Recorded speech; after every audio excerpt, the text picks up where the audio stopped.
सुहेल बड़ाई साहब, अब भारत की जानिब से जो पाबंदी लगाई गई है ड्रोन में मीडिया ग्रुप पर 16 और यूट्यूब चैनल्स हैं, तो आप क्या समझते हैं, इस तरह का इकदाम एक्सपेक्ट करते हैं इनको इस तरह की चीजें करना?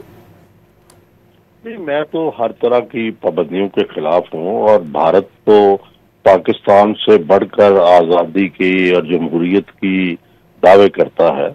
तो कहाँ गई भारत की आज़ादी, सेकुलरिज्म, डेमोक्रेसी?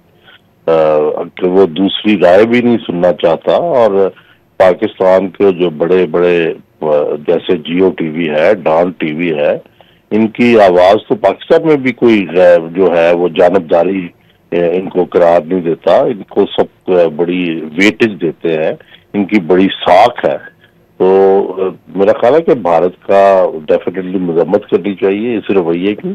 और अब जब मोदी का जो इंडिया है, ये दरअसल शुरू से ही हम देख रहे हैं कि ये वो इंडिया नहीं जिसका हमने सुना हुआ था या जो उसकी साख थी। ये एक इनटॉलरेंट जो है, एक एक्सट्रीमिस्ट रिलीजियस थॉट का बंदा है जो मुखालफत और दूसरी राय जो है वो सुन नहीं सकता।